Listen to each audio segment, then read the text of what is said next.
All right, so it's Saturday morning, a little after 9 o'clock. Looks like we've got about 16, 17 people on the call today. That's good. We'll probably get some more soon enough. Today, we're going to be talking about longing and the various forms that we have with it. And that the image I was just asking everybody to see is the image of a dog, where you can see in the eyes that the dog wants something. Now, um, generally, what we can say about, let's say, the animal kingdom in general is that what animals want is easily enough for them to get. An example of that would be the lion. When the lion goes hunting and kills, then the lion pride will eat the carcass. And if it's a water buffalo or something, they can't even finish it all. And then what will happen is that they'll sit around for quite a number of days, sometimes up to a week, and just hang out and do nothing at all.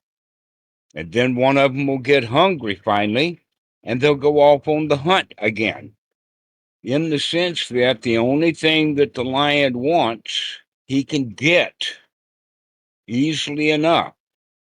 The same thing would be true about sex. Now, generally, sex in animal kingdom has to do with a certain condition, a certain odor that the female will put off. When I was a child, they called it being in heat or being in season. And dogs don't care much about sex until they have that olfactory key hit off, and now they want it. But now let's look at that dog again and see that that dog wants something, but there is no way that he can get it. So that dog is wanting something he does not have, and the only way that he can get it is probably from a human. I want to go out. I want to play with a toy. I want you to scratch my back, something like that. And so the dogs have actually been with humans for so many, many thousands of years that they have actually picked up on that wanting things that they don't have. Other animals do it too. They're, in fact, back in the 80s, there was a gorilla, female gorilla named Coco, and that they trained that gorilla for about 600 different words. She would use sign language. But in the process of her learning that language, she also learned to want things that she didn't have. So she picked that up. And so I'm talking about a particular human trait of wanting things that we don't have. Now, this is something that was picked up by the Buddha before he was enlightened, and that became his quest about wanting things that we don't have. He called that dukkha. That, in fact, in Sutta number 9 in the Majjhima Nikaya, that's part of the classical definition of dukkha. It starts off with old age, sickness, and death, lamentation, crying, uh, and wanting things. In fact, then it comes to the actual definition: wanting things that you don't have, or putting up with things that are hard to put up with. Now, the wanting things that you can't have is kind of interesting. When humans picked that up, I would think that it was so long ago that it was before humans. Before we were actually fully human, we were some other species, but already then they began to have dissatisfactions. They started wanting things that they didn't have. All right. So, Alex, did you show up finally?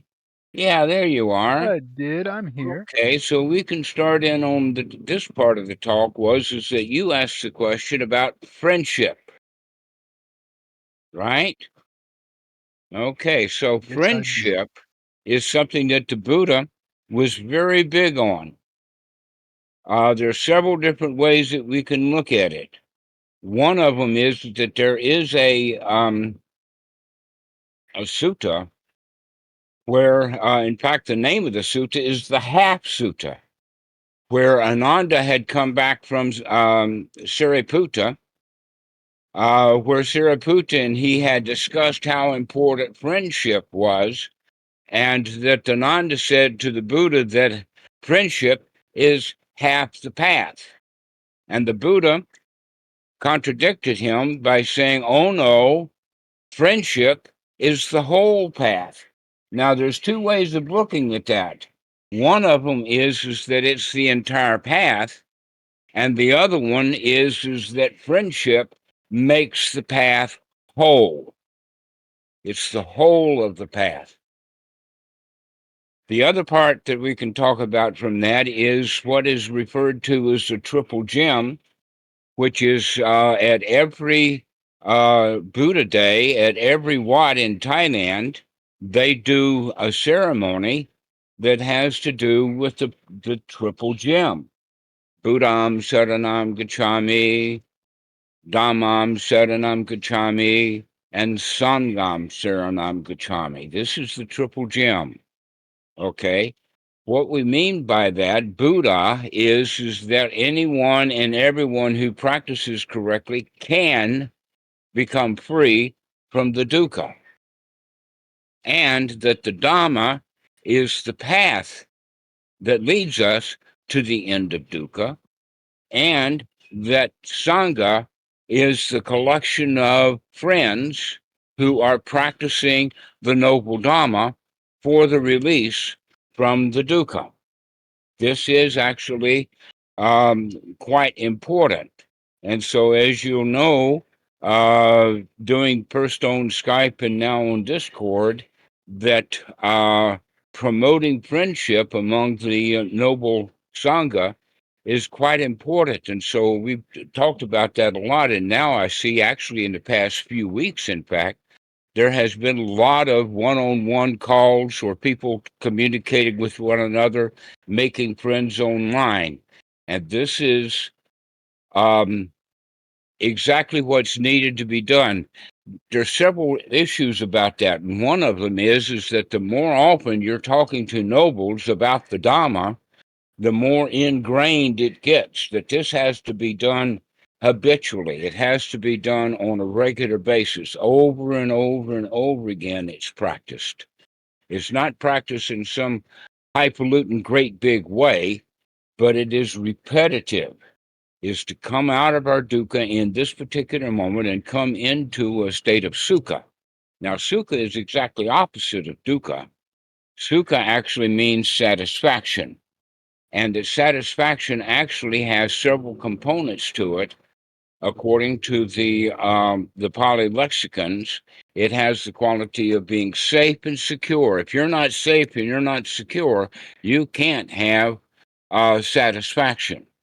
If you have safety and security, but you're uncomfortable, you cannot have satisfaction. But if you can find a way of getting safe, secure, comfortable, then we can promote and bring about a state of satisfaction.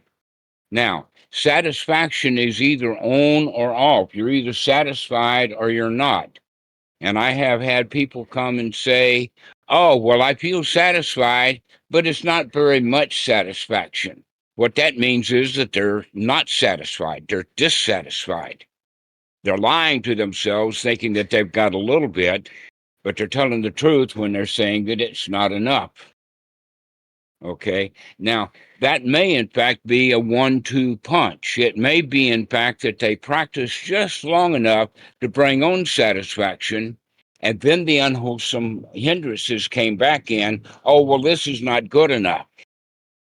And the way that we handle that is never mind, start again, come back into the state of satisfaction. We need to keep promoting that over and over and over again.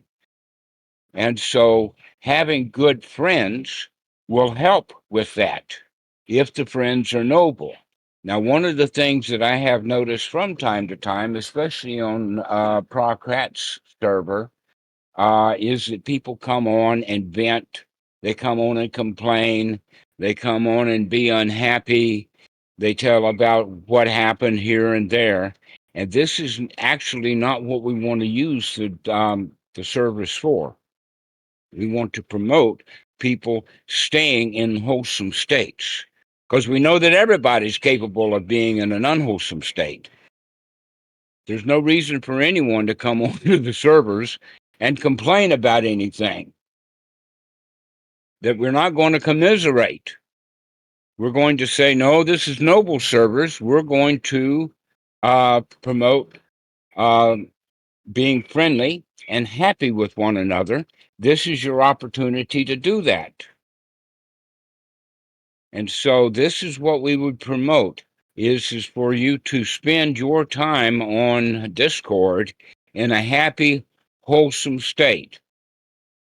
It's okay to bring up topics. It's okay to post videos of monks and things. It's okay to raise certain topics of Dhamma and all of that kind of stuff, so long as it's done wholesomely. And this will help us train in what is wholesome. This is why we have a Sangha. We have a lot of friends who know the difference between what is wholesome and what is not wholesome. And so this is why we would have friendship. And I'll go back and say again that this practice of being around noble friends who are helping you to stay in a noble mind state, that's what makes the Dhamma whole. Most of you, in fact, have started your spiritual journey practicing all on your own. Maybe being around a teacher once a week or once a month or once a year, doing a retreat once a year, those kind of things. To where what we actually want is to be able to be around friends every day. Every day, come on to Discord and find something noble to say to some of our friends. So, Alex, do you have any specific questions about friendship? One of the things I was thinking on when I was considering friendship, especially within the context of our community, is what are some ways that people that are really looking to get into the Dhamma, how do they often find themselves starting to talk about it with a community? Does that make sense? Like I kind of fell into it, I found you and started talking with you and whatnot. But for some people that maybe are looking to get a little more into it, what are some things All that you right. would recommend we talk about? Okay. I would start off then by saying something wholesome that we've already learned about from our practice of. So you can just open up the Discord and say, no place to go and nothing to do, and the spring comes and the grass grows by itself. Ha ha ha. See what kind of response you get. Or you open the Discord and says, "Wow, what a great day this is." Now that's actually kind of unwholesome in the sense that the days are not great. It's your attitude about the day. So you can say something like, "Wow, right now everything is great. Everything is just fine. Not a worry in the world. Everything is okay." It's got nothing to do with the day. It has to do with your internal attitudes about things. So this is how I would approach it, is just to come on and instead of, oh, I can't get to sleep, Mhm. that's not a wholesome thing to say. A much better thing to say is, wow, I'm up. And so I thought that I would say hi to you guys. So this I is the love it. way that we would practice staying in a state of wholesome, staying in a state of friendship.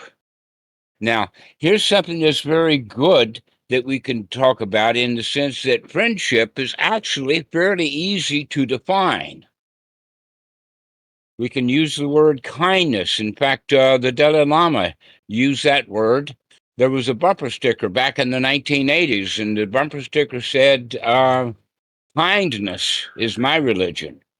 So we come on and we be kind to each other. Kindness actually would be kind to each other by not complaining to each other, but rather have something really wholesome to say. So does anybody have any questions about this? This is to be practiced over and over again, practiced on your own, practice. In fact, I see Anasis and several others are going on, and Dhammadasa also, of just coming on and hanging out together quietly, not have anything to say, just being there together. So this is something that we can practice together.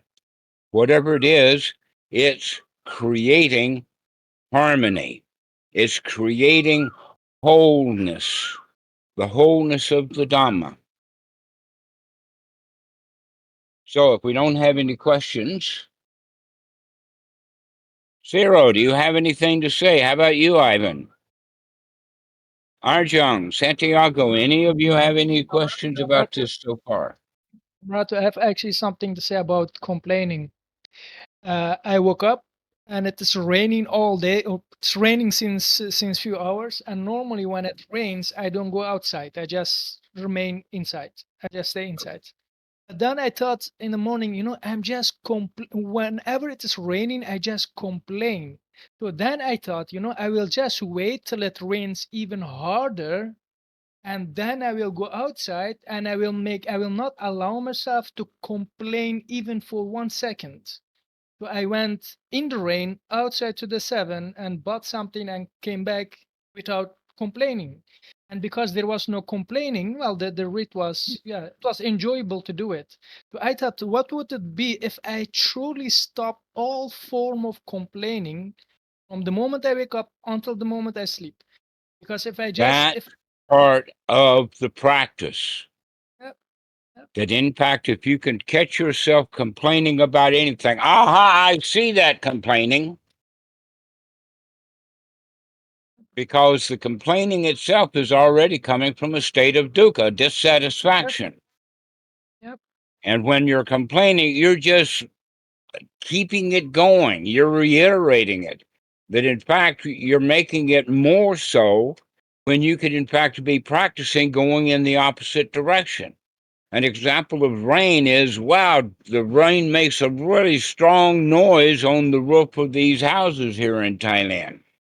If it's a tin roof, it's really lousy. This house has got um, pressed asbestos, and it's quite noisy. I love the rain. It's beautiful. It cleans the air. The trees love it. They sway back and forth. Oh, they get a bath. Everything is so beautiful in the rain. And so start thinking about happy thoughts for the rain and come out of our complaining nature. That's the whole point is that we stop having, in fact, we do not need a complaint department because nobody's complaining about anything. Why is that? Is because they've practiced enough that they recognize that complaining is unwholesome. The same thing is true about comparing ourselves to one another. Just be okay by yourself. You don't have to be better than or less than or looking up to or down upon anyone. So complaining and comparisons are two different forms of dukkha. Then in fact, you could say that they're both fetters. So this is the way of practicing, is just to stop complaining. Don't complain on Discord. Make sure that before you hit that send key, am I complaining about something? And then we can change that.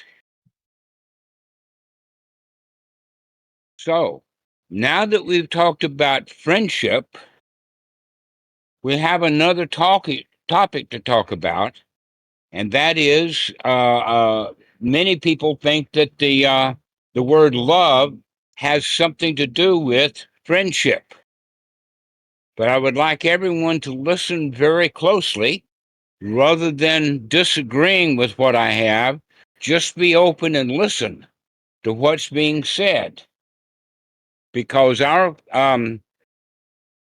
society is great big on love.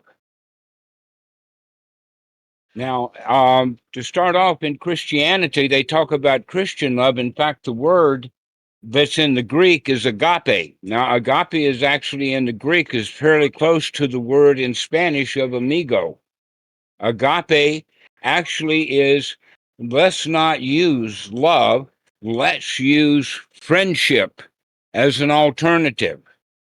Let's be three amigos. Let's not have love involved with it. Now, one of the things that we can say automatically is that love has sexuality built into it. Love and lust are pretty close together. And so it's actually not necessarily a good state. Have you ever heard of the story of the boy that was so in love that he was called lovesick? There are songs. I love you. I want you. I need you. Okay, so love actually is dukkha. When you love something, that means that you want it, you want to hold it. I would die without you, is the kind of extreme form of it. Oh, I love you so much. Or the other part of it would be, I love you, therefore you've got to do what I tell you to do. Moms use this with their kids. Boys use this with the girls. The girls use this with the boys. Oh, I love you so much. Will you go and grovel for me? Will you go clean my toilet? I love you. In fact, I hear that that's a major quality of Christianity. God loves you, therefore you got to do what you're told to do. How many of you ever seen it that way? God loves you, Karwan, therefore you got to do what you're told to do. All right, so it's controlling. It also has the quality of, let me give you an example. The example is the phrase, don't you just love her dress? Now, one of the places that you can hear that is, let us say, there was a television series by the name of the Golden Girls. So imagine the Golden Girls are looking out in a party or something, and they see this young lady in this dress, and they say in a very catty fashion, "Oh, don't you just love her dress?" Bit of jealousy there. All right. So you can imagine, we can take that a little further. Imagine that there's young ladies there, and one of the ladies has a dress just like that. And so she says, don't you just love her dress? Which means that's jealousy. We can also say that the boy brings the girl in that dress up to her mom and tells her mom, don't you just love this dress? Well, in that case, it's not even the dress that he's presenting the girl. But he's sideswiping, saying, don't you just love this dress?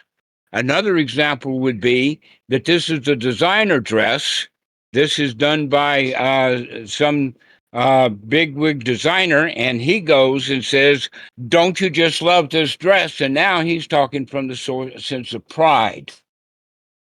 So in all of these cases, loving the dress really is dukkha for each one of these people. And so, if we understand that loving means that you want it, you want it really badly. He wants that girl, that guy wants that car. We love it. In this case, though, you can actually then translate that into the Buddhist word. Actually, it's become kind of Buddhist in the sense of craving. We want it. And so this would be a way of talking about love. And if we begin to see the word love like that, we will begin to not use that word so much. Now, I know that some people have gotten a kind of a positive and negative aspect to it, that the mother is supposed to love her children. Actually, mom don't need to love her children. She'd probably take care of them better if she just liked them. But when she loves her kids, that means that she's going to make them conform. She's going to make them do what she wants them to do. They're going to be little versions of her. She's going to train them so that they're like her. So this is a way of looking at this whole concept of love, is that it has negative qualities to it. It also has comparisons. Don't you love this more than that? Mothers will say, oh, I love this kid and I don't love that kid so much. And other mothers will say, oh, I love both my kids equally, but then she treats them differently. And so it's better that we not use this word, or if you do use it, be careful about using it. In fact, this is one of those words that I would put on our watch out for this word list. We've got several words that we have on watch out for this word list. Another one would be try. Another one would be hard. Oh, this is so hard. Oh, meditation is so hard. Well, that's actually dukkha words. It's not hard at all. That's just an attitude of being hard. Okay, another one would be try. Oh, I'll try it. Well, try actually has the anticipation of failure built right into it. And so now we can put another word on that list, and that is love. Be careful about using the love. For instance, if you on Discord, you say, oh, I love you, brother. Somebody's going to pick up that and think somebody's gay because they can't help but put sex in it. But if we can just use the word friend, oh, I really enjoy your friendship, then that doesn't have any heat built into it. Hey, Scott, glad to see you. Hello. Yeah, you're Good to my see you. dear friend. Been a Yeah, while. yeah. Yeah, we were going to talk yesterday, but that didn't happen. Oh yeah, no worries. No worries. Okay, so look around this group here that we've got and recognize which one of the people here do you think is a really close friend of yours. I see quite a number of them here that are my friends. I've known them for a while. And so we're promoting friendship, not love. So this is actually not a very long talk. Does anybody have any questions? Santiago, okay. Clay, go ahead. Have you ever realized that you were in love? That was so long ago, I've forgotten all about it.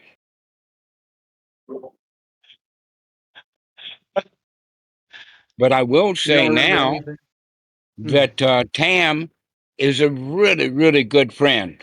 That this is what should happen in every marriage, is that they go out of love into companionship, friendship.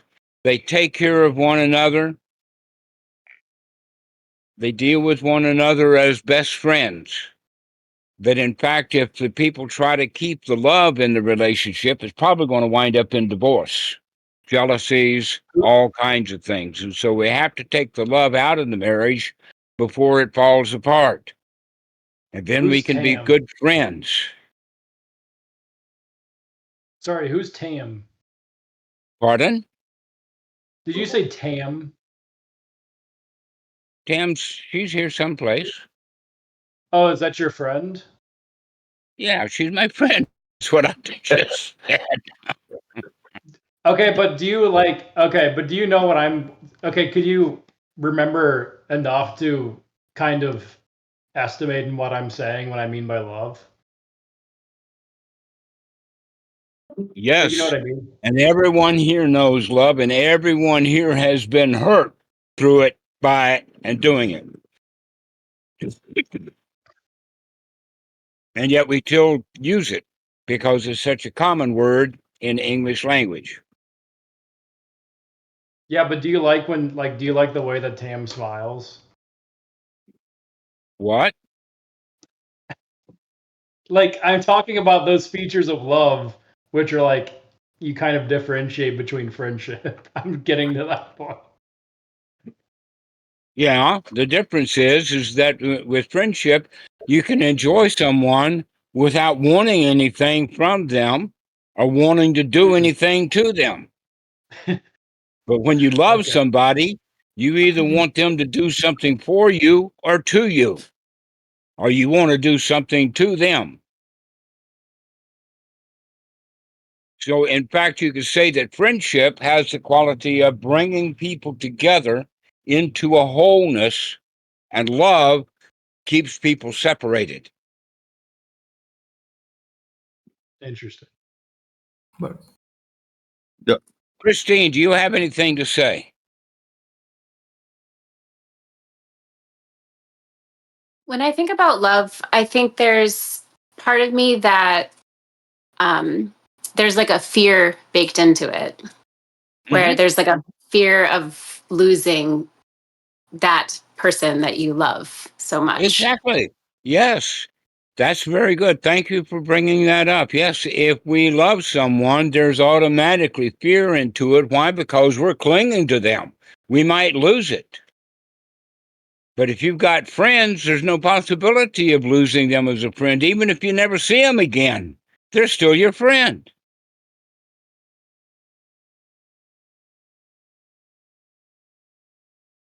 But if you love somebody, then you miss them when they're gone. Now, here's something very interesting about the Thai language. In English, when there's absence, we say, I miss them. That's actually a statement that adds to that quality of dukkha. I miss them. I'm heartbroken. I want to see them again. But in Thai language, they have a different phrase. They say kit tun kun, which means I was thinking about you. So you can think about someone and be good friends with them. But if you miss somebody, that's got that quality of love built into it because it's got clinging and wanting. Santiago, do you have something to say? I think it's great. There's a dukkha element mixed into the high of being in love. If you go Oh, towards the sun, you get burned real good once you don't have it no more. uh-huh. Right. When you're in love with someone, you got butterflies in your stomach. You get agitated. You get how to say it? You want to go and say hi to her, but you're afraid of rejection. And so there's fear of rejection, there's fear of loss, there's all kinds of fears that are built into love that you don't have when you've got high quality, noble friendship.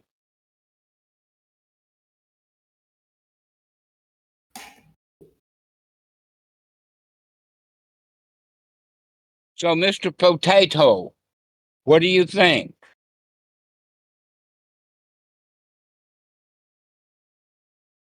I think I feel good. I think this community is wonderful. I think I might fall in love again, but I want to get more established in the Dhamma first.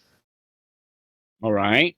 Maybe you can have a good friend and you don't have to go through all of the downside of being in love. Excitement, anticipation. I got to have it. In fact, I'll Yeah, say this that at one time, many, many years ago, let's say 50. Yeah, 50 is a good word. How about 55? Something like that. I did have the impression that if I got laid, that meant that the girl loved me. And I would go around getting laid over and over and over again, almost like putting a notch on my pecker or a gun for every kill that I made. But guess what? None of those reciprocal of loves, no matter how many women I had to love me, I still didn't feel loved. Not enough. Can't get enough. Or as I think it was Springsteen that says, can't get no satisfaction. I can get laid all over the place, but I can't get no satisfaction. And so this is actually part of the quality of that longing, that wanting, and we get it. That's kind of like we talked about last time, hunger and happiness. That there is two kinds of happiness. One is the happiness of getting the hunger fulfilled. So getting laid, that's a lot of happiness for a short period of time. You get laid in the night, and by 7 a.m., it's time to get up and go to work. And where's your happiness now? It's already gone. And we're thinking about, well, who am I going to lay tonight? And over and over and over, we repeat it. So, if we in fact can come to the point of being satisfied without that hunger, that in fact that's the real happiness, is that you have no more hunger for it. And now this is a training to train yourself in to stop getting short-term happiness by getting what you want and start planning on being happy because you don't get what you want, because you don't want it anymore. You stop with the loving and start in with friendship.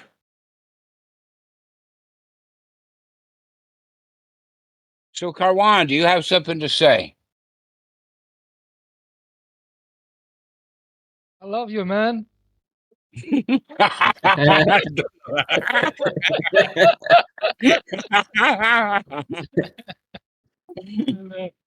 No, but can't get no satisfaction here, friend. no, I'm enjoying. I'm just enjoying it. And yeah, thank you for sharing. Somebody's written up there, so you can't have love. Who wrote something?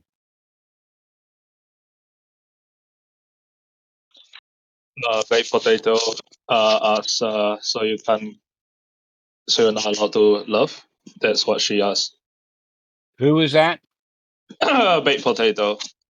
A baked potato, which is different than Mr. Potato. Okay. So, we're talking about the word love. You've been using it and you want to continue to use it as if it were a good thing. And now you're asking me, oh, that means I can't use it anymore? Well, not my problem. That's up to you. So that you can decide for yourself whether you're going to continue in that spiral of temporarily getting what you want, followed by, as Christine was talking about, is the fear of loss, the fear of it ending. Love has the quality of clinging. It has the quality of wanting it to continue, and that often we drive our mate away. I've seen that so often. In fact, in the United States, the divorce rate is higher than 50%. So about half or more of all relationships, solid relationships, marriages, are going to end in divorce. What does that mean? That means that people fell out of love with one another, and it generally means really that one increases his love to the point that he smothers the other person, and they feel like they have to escape. I've seen that many times, that guys will get jealous. He wants to know where his wife has been. And guess what? after a while of that, she's going to bend someplace else. She's not going to bend around him because he's smothering her because he wants her too much. Does that answer your question, baked potato?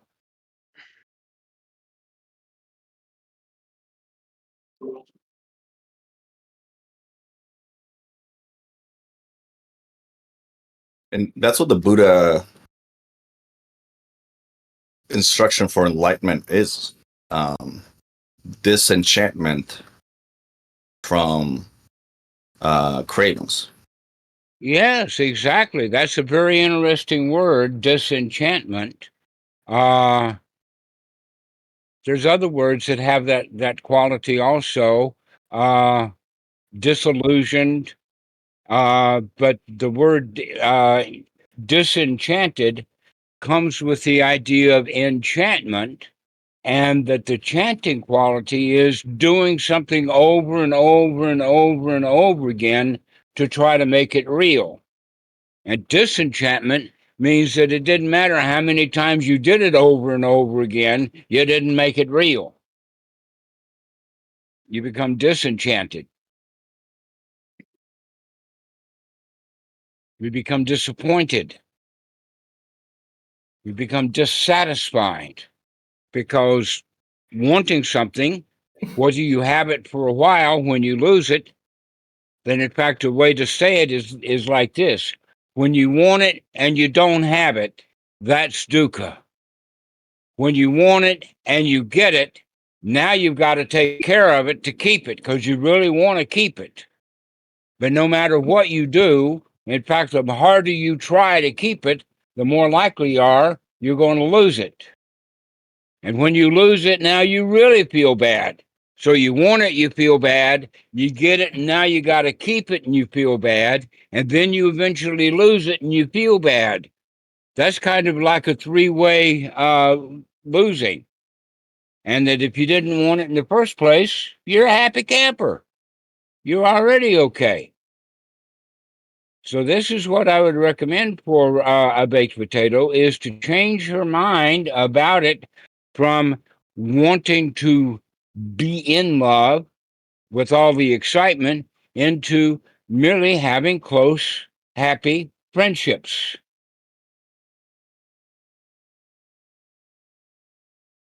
Ivan, do you have something to say? Yeah, I was thinking about in psychology they have they call like people with trauma, and there's a lot of psychology from DPTSD or whatever. And something I realized, people that has trauma really seek out love, and I never work out well for them from my experience again because the perception was wrong to begin with. The intention was kind of off to begin with. Even it's just a lot of conditioning going inside that's wanting the outside world to fix you. Mm-hmm. That's a good point. When we love somebody, that means that we make it her job or his job. In any case, one or the other. It's their job to fix me. I love you so much. Give me what I want. I love you so much. It's up to you to make me happy. That in fact, that's what we mean kind of by ownership. That we begin to own someone. We cling to them. We grasp and hold to them. We become very selfish about it, which gives then the other person the quality of wanting to escape. We don't have the freedom because the other one is clinging too much. And Dhammarato, I think love is a like a very charged word for people, but It sure a lot of is. that, a lot of that, a lot of that falls away with jhana. It surpasses love. It surpasses all those feelings. and you're like, oh, love isn't that magical of a feeling when you have like jhana, and then it kind of levels out the feelings, and you realize that there isn't as much of a, what is it, like, discrepancy between them. It doesn't matter what the word is. Jhana itself is like the solution in a way. Absolutely, or at least several of the factors of the jhana. That in fact, if we have all of the 5 factors of jhana, that puts it together in a kind of wholeness. But the important part, number 1, over and over again, this is listed in the sutras, that the first thing you've got to do is to remove the unwholesome thoughts. And if you love somebody, that's an unwholesome thought. If you have them as a friend, then that would be a wholesome thought.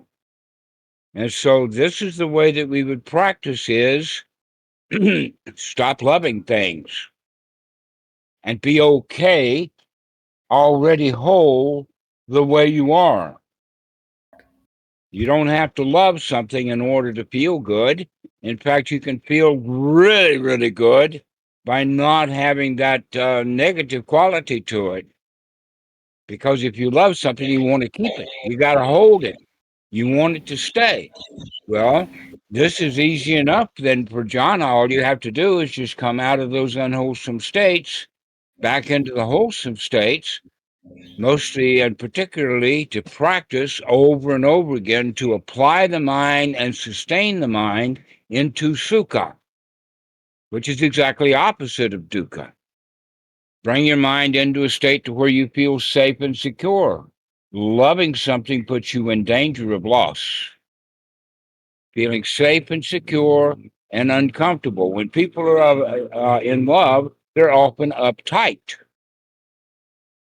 And so if you can come to a state of safe and secure and comfortable, then you can be satisfied the way things are. When that's the state of being happy without having to get fulfilled, without having to get what you want in order to be happy. It's a hungerless happiness. Why is it hungerless? It's because we already have what we wanted.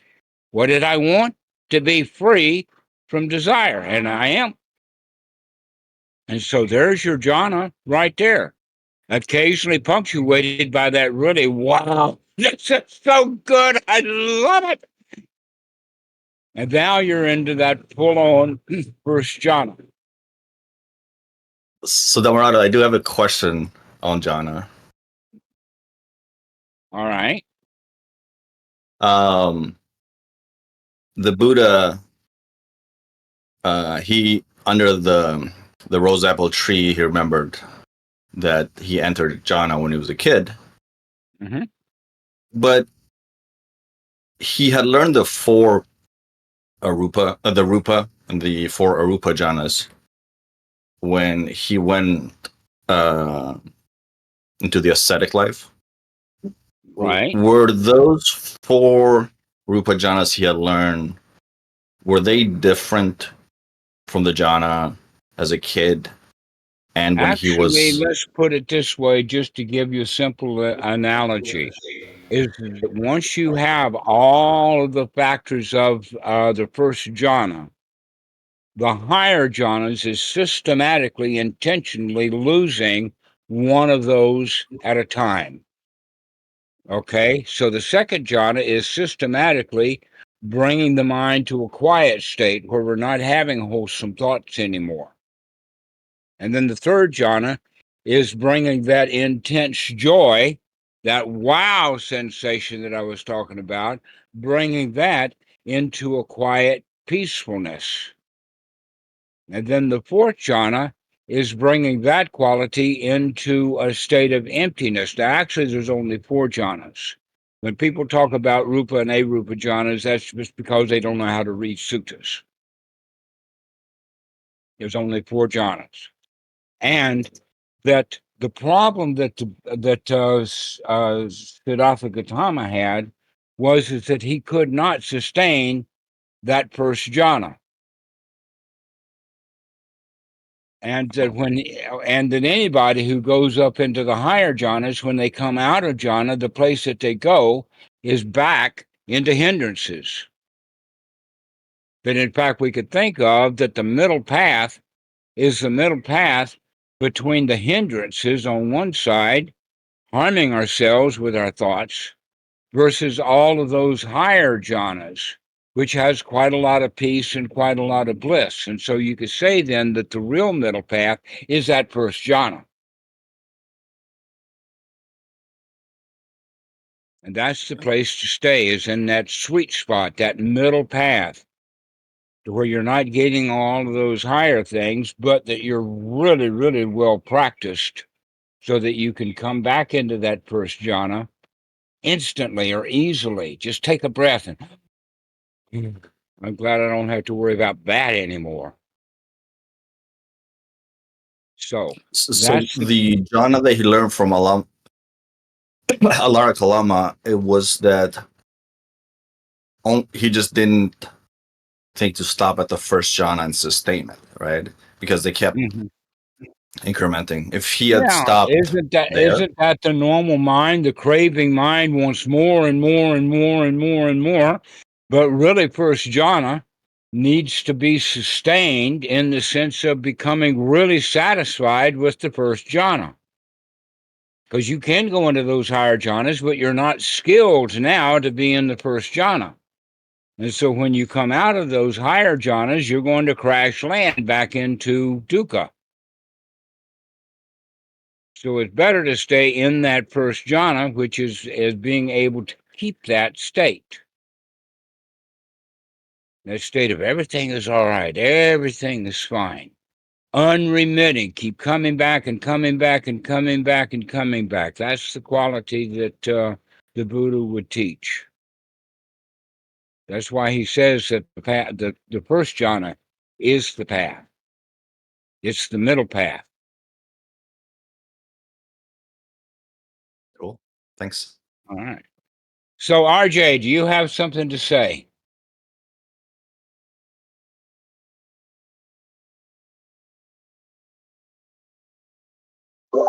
Yeah, I think this is all very interesting. I'm quite new to this, but I think get a lot of benefit in my daily life with all this already.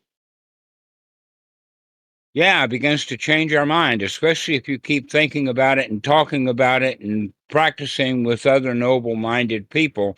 It it comes off. It rubs off. You get it. Yeah, and that's what's happening with me. I watch a lot of other videos of you as well during the week, so it's really helping me in my actual life. I can see it impacting. Good. Congratulations. Keep at it. Keep at it over and over again. Keep going. Thank you. Simon, do you have something to say? Yeah, interesting topic. I have a quick question. Sometimes people talk about like the mother's love being like a real love versus like romantic love.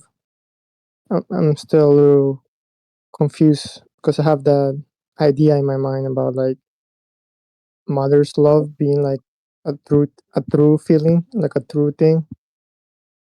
All right. Let us use a different language for just a second to help us out.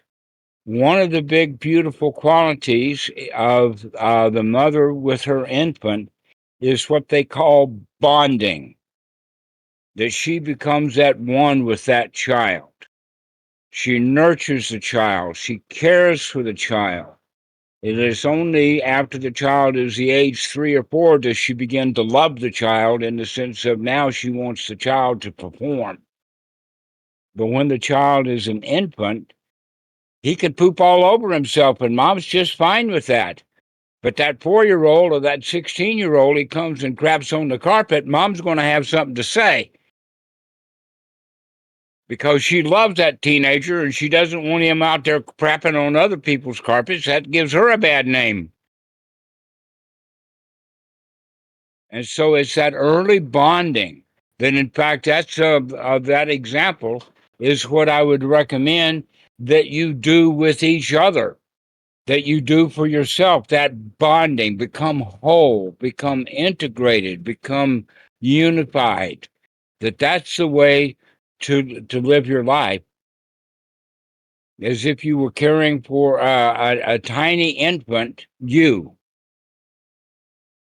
and that you're not critical, you're not demanding, that love has a lot of criticism, a lot of demanding, a lot of other stuff built into it, to where this bonding quality is all nurturing all the time, all friendliness.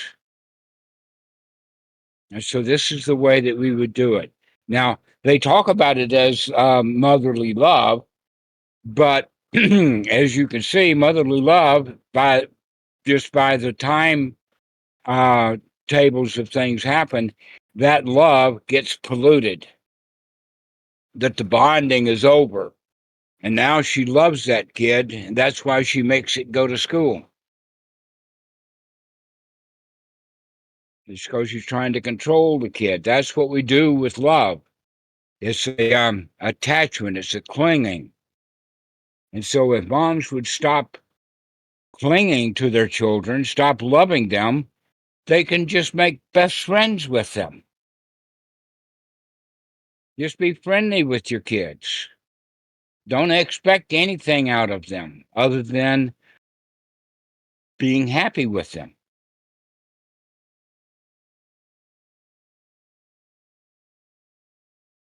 So, does anybody else have any comments to make?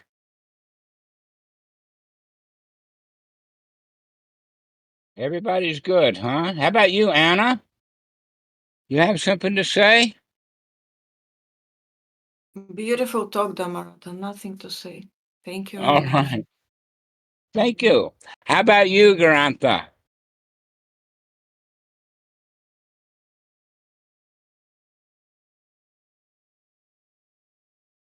I think that's me. Thank you, Dhammarato. It all makes a lot of sense, and I'm very happy about it. Thank you. All right.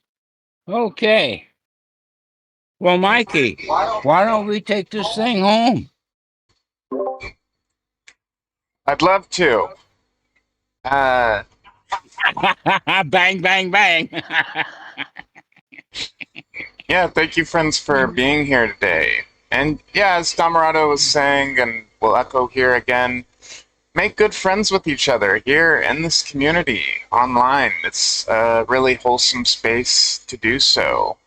If you aren't currently, the encouragement would be to go ahead and start doing one-on-one calls with somebody. It can be with someone like me, Alex, Mr. Ben, Scott. There's all sorts of people here. Santiago, Anna, Carwan. We've all made a lot of really worthwhile friendships here. So find someone and pick someone new too. Mm-hmm. Pick new people to give a call and say, hey, you know what? I haven't talked to that person, but I've seen videos with them, and we're gonna go ahead and start up a conversation. Let's really spread that friendship around. Also, we have sort of a new space set up for ladies in our server. So if you're a lady and you'd like to kind of chat with the gals, then let me know, and we'll get you in there. Yeah, I think there's more, about 15 or so are already there. We don't know all of them, but Anna, I think Garantha is there, and Swiss Squat, which is Samantha. I don't know about Christina, but I would recommend that the ladies, they go off to themselves and do as they please. Become friends, Dhamma friends, good, noble friends with one another. yeah, so thank you very much, everyone, for being here. If you're watching this on YouTube, go ahead and hit the subscribe, hit the like, leave a comment. Same with, you can catch us on Apple Podcasts and Spotify. Feel free to share these episodes as well. So yeah, take care, friends. Yes, I would strongly recommend that you start leaving more comments. More comments. Whoop-de-doo, those kind of comments. All right. Well, thank you all so much. We'll see you next time. In fact, Thank it's you, called everybody. tomorrow. Take care.